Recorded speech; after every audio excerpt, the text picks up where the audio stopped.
Nossa, isso me dá muita tristeza. Nascimento fala sobre um Globo Repórter que ele fez e a Globo impediu que fosse ao ar. Eu fiz um Globo Repórter e que acabou não indo ao ar por uma alegação estranhíssima, mas enfim. Isso tudo, eu tenho tudo documentado. Sério? Pra quem disser que eu tô contando lereia, tudo isso. não é... E fala sobre a cobertura do Fokker 100 da TAM. Então eu me lembro da história do Fokker 100 por isso, que foi a consolidação de um jeito de cobrir coisas desagradáveis. Uma norma do jornalismo. O jornalismo passou a fazer isso, né? Nascimento fala sobre como a partida dos Mamonas mudou a forma da Globo fazer coberturas jornalísticas. A Globo, no começo, não tinha o hábito de fazer longas transmissões de jornalismo, interromper a programação e ficar no ar. Isso começou no dia da Mamonas. Os Mamonas estão sendo velados, assim, vai ter o enterro. O enterro estava marcado para meio-dia e meia. E eram 8 horas da manhã. Aí eu comecei a narrar, com a ajuda de outros repórteres e tal, foi indo. Fomos até meio-dia e meia, até terminar o sepultamento. Não esqueça de se inscrever no canal, ativar o sininho das notificações, deixar o seu gostei. Agora vamos pro corte. Eu fiz também, logo na sequência, no presídio do Hipódromo. Era um presídio lá na zona, no Brás, Sim. em que houve uma rebelião e os presos reclamaram que a comida era podre, que isso, que aquilo.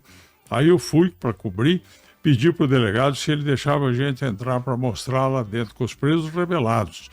Aí o delegado falou, você pode entrar, mas a responsabilidade é de vocês. Ah, é? É, claro, como é que ele não ia poder, o que o preso ia fazer comigo lá dentro.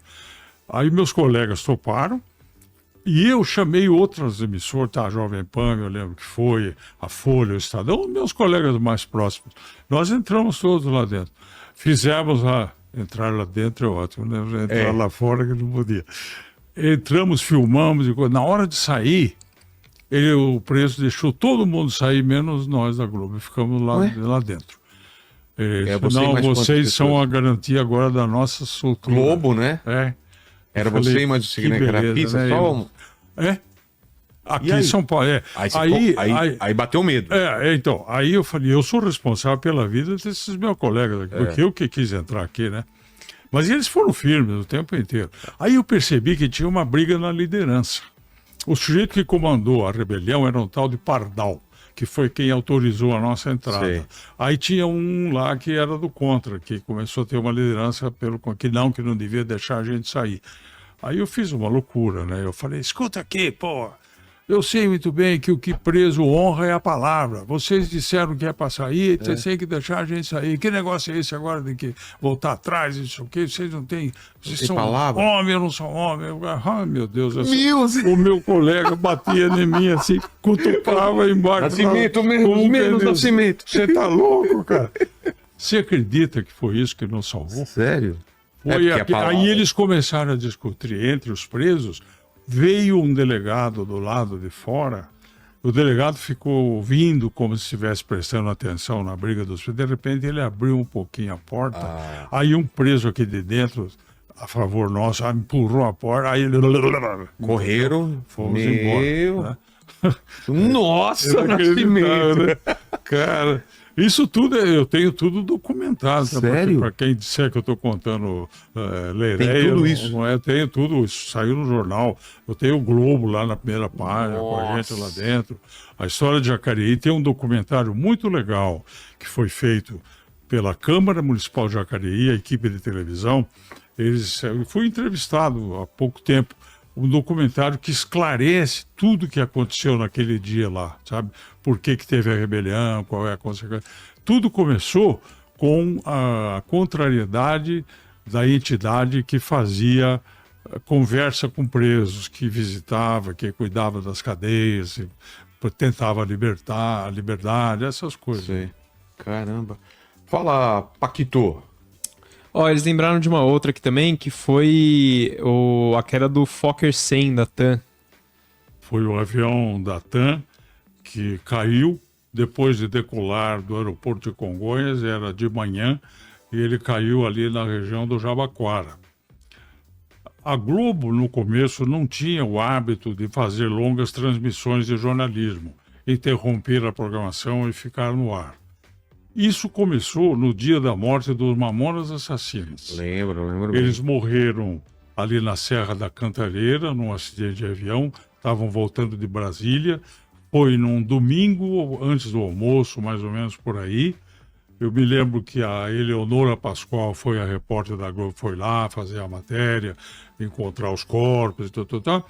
No dia seguinte, eu estava no Bom Dia São Paulo, no telejornal.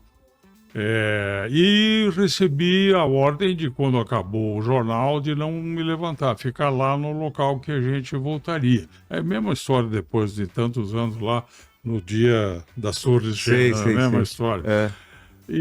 Mas aquela foi a primeira vez. E aí disse assim, olha, os Mamonas Assassinos estão sendo velados, assim, vai ter o enterro. O enterro estava marcado para meio-dia e meia. E eram 8 horas da manhã. Aí eu comecei a narrar, com a ajuda de outros repórteres e tal, foi indo. Fomos até meio-dia e meia, até terminar o sepultamento. Então, foi a primeira vez que o jornalismo da Globo ocupou um espaço dessa largura, ou dessa largueza, como quiserem, na parte da manhã. O avião da TAM foi a segunda vez, o Fokker. Sim. É a mesma coisa. A gente deu cobertura ao vivo, narrando, ficamos lá um longo tempo, contando tudo o que aconteceu. E depois entrava como boletim ou ficou direto? Entravam repórteres na hora que eu estava narrando, Sei. ficamos direto. Direto? Direto. Ficamos um bom tempo direto. Isso se repetiria outras vezes, com outros acontecimentos. Sim. Então eu me lembro da história do Fokker 100 por isso, porque foi a consolidação de um jeito de cobrir coisas desagradáveis. Que depois assim. Ficou como... aí ficou uma norma do jornalismo. O jornalismo passou a fazer isso, né? E essa história de desastre de avião Nossa, isso me dá muita tristeza, porque você tem contato, às vezes, no local com as famílias que vão lá procurar saber nome e tal, essas coisas. Enfim, eu já havia feito uma vez um Globo Repórter que acabou não indo ao ar sobre esses desastres de avião. É mesmo? Sobretudo de pequenos aviões. Que, aliás, ultimamente no Brasil tem caído acontecido muito. Marília Mendonça, né? Também foi um avião pequeno. Marília Mendonça, muitos outros. Esse último aí foi bizarro, né? Você viu as imagens dele caindo assim? Simplesmente... Eu fiz um Globo Repórter que acabou não indo ao ar por uma alegação estranhíssima, mas enfim. O principal acusador contra esses acidentes, que falava da manutenção das empresas aéreas e tal, era uma pessoa que falava mal e tinha uma voz ruim, se expressava mal, e aí foi feito um ping-pong, na época com o comandante Rolim, que era o dono da TAM. Né? O Rolim não estava falando pelo setor aéreo, na realidade. Ele não estava justificando as coisas da empresa dele apenas. Mas só o Rolim era avassalador quando ele falava. Né? Ele era um cara bom de televisão, ele falava grosso e falava... Aí achou-se que o programa estava desbalanceado porque o outro falava baixo e mal... E aí acabou não indo ao ar. Mas eu acompanhei de perto tudo o que é voar por instrumento, sem instrumento, essas situações. Manutenção. Eu passei por situações... O Brasil, agora, hoje, você até pode pensar em ir para lugares com avião de carreira. Praticamente se viaja todo o território nacional. Antigamente não era assim. Você ia para algumas capitais e o resto tinha que alugar avião para ir. É mesmo? Claro. Até aqui no estado de São Paulo era assim. Né? Eu me lembro quando começou a aviação regional. A aviação regional deve ser dos anos 78, 80, por aí. Eu peguei um período que nós viajávamos de avião fretado quase todo dia. A Globo pagava avião, porque não tinha emissoras no interior também. Então, peguei esse tempo aí. E muitas dessas viagens foram viagens de risco. Uma vez nós estávamos em Belém, no Pará, tínhamos que ir para Marabá, fazer um Globo Repórter sobre Tucuruí, a hidrelétrica Tucuruí. Saímos de Belém, do aeroporto Valdecanos, já era umas 6 e tanto da tarde. Lá na Amazônia ainda claro e coisa. Acabamos de levantar voo, e era um avião de carga, não tinha avião de passageiros. Aí o comandante falou, vocês querem vir aqui? Podem vir, vocês vão no meio da carga, e é proibido isso e tal. Mas a gente, né, jornalista, quer fazer, entramos. Aí quando acabamos de levantar a voo, começou a chover. Mas chover, cara, chover. Parecia que o avião a chuva estava baixando o avião, de tão pesado que foi. E, de repente, o comandante falou, olha, é o seguinte, escureceu, e ele falou assim, a gente não tem combustível para voltar para Belém, nós vamos ter que descer em Marabá do jeito que der. E escalou assim, falou, olha, se Deus quiser a hora que a gente descer lá, as nuvens vão estar mais altas, a gente vai enxergar a cidade e o aeroporto.